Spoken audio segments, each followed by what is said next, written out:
وضو میں توجہ۔ حضرت شیخ الشیوخ شیخ شہاب الدین سہروردی رحمۃ اللہ تعالی علیہ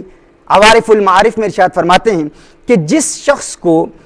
وضو کے دوران وضو کرتے ہوئے حضور قلب میسر آ جائے، جسے وضو کے دوران توجہ مل جائے، اللہ کا خوف مل جائے اور پوری یکسوئی کے ساتھ وضو کرے، اللہ کے خوف اور اللہ کی محبت کے ساتھ وضو کرے اور وضو میں توجہ کرے، غور کرے کہ اس کا وضو اس کو کیا فائدہ پہنچاتا ہے، فرمایا اس شخص کو نماز میں بھی توجہ مل جاتی ہے، نماز میں بھی ایسے شخص کو حضور قلب مل جاتا ہے، یعنی وضو میں کنسنٹریشن مل جائے تو نماز میں بھی کنسنٹریشن مل جاتی ہے۔ شیخ شہاب الدین سہروردی رحمۃ اللہ تعالی علیہ فرماتے ہیں کہ جو شخص وضو میں کنسنٹریٹ نہیں کرتا اس کی نماز میں بھی شیطان وساوس پیدا کر دیتا ہے۔ اب وضو میں کنسنٹریشن حاصل کرنے کا طریقہ کیا ہے؟ اس کے دو طریقے ہیں۔ ایک طریقہ یہ ہے کہ رسالت مآب صلی اللہ علیہ وآلہ وسلم ارشاد فرماتے ہیں، یہ صحیح بخاری اور صحیح مسلم کی حدیث ہے، عن ابی ہریرہ رضی اللہ تعالی عنہ قال سمعت النبی صلی اللہ علیہ وسلم یقول، سیدنا ابو ہریرہ رضی اللہ تعالی عنہ روایت فرماتے ہیں کہ حضور اکرم صلی اللہ علیہ وآلہ وسلم نے ارشاد فرمایا کہ انسان جب وضو کرتا ہے تو اس کے آثار وضو سے بروز قیامت اس کے اعضائے وضو نورانی ہو جائیں گے، چمکدار ہو جائیں گے، چمک رہے ہوں گے۔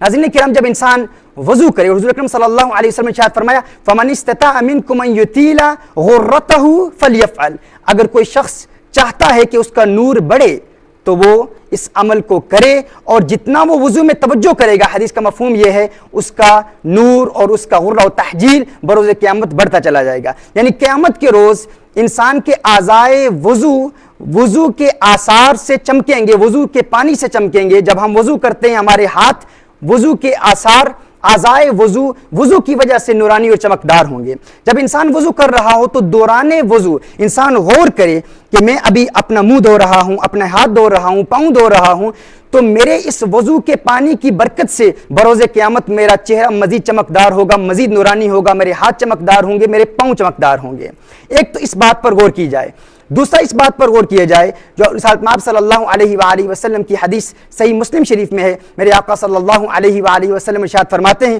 کہ جب انسان اپنے چہرے کو وضو میں دھوتا ہے تو اس چہرے کو دھونے کی برکت سے انسان کی آنکھوں کے گناہ انسان کے جسم سے نکل جاتے ہیں، جب ہاتھوں کو دھوتا ہے تو ہاتھ کے گناہ نکل جاتے ہیں، یعنی انسان کے ہاتھ کے گناہ اللہ عز و جل معاف فرما دیتا ہے، پاؤں دھوتا ہے تو پاؤں کے گناہ معاف ہو جاتے ہیں۔ جتنے بھی اعضائے وضو ہیں، جب انسان وضو کرتا ہے تو ان اعضائے وضو کے سارے گناہ اللہ عز و جل معاف فرما دیتا ہے۔ اس میں صغائر کی طرف اشارہ ہے۔ ناظرین کرام، جب انسان وضو کر رہا ہو تو وضو میں توجہ حاصل کرنے کا طریقہ یہ ہے کہ جب آپ ہاتھ دھو رہے ہوں تو آپ یہ تصور کریں، یہ خیال کریں، یہ سوچیں کہ میرے ہاتھ کے گناہ میرے وضو کے پانی کے ساتھ ہاتھ سے نکل رہے ہیں۔ جب منہ دھو رہے ہوں تو یہ سوچیں کہ میری آنکھوں کے گناہ معاف ہو رہے ہیں۔ جب پاؤں دھو رہے ہوں تو یہ تصور کریں کہ میرے پاؤں کے گناہ معاف ہو رہے ہیں۔ وضو کے دوران ان دو چیزوں کا جو شخص خیال رکھ لیتا ہے، شیخ شہاب الدین سہروردی رحمۃ اللہ تعالی علیہ عوارف المعارف میں ارشاد فرماتے ہیں کہ ایسے شخص کو نماز میں یکسوئی اور توجہ حاصل ہو جاتی ہے۔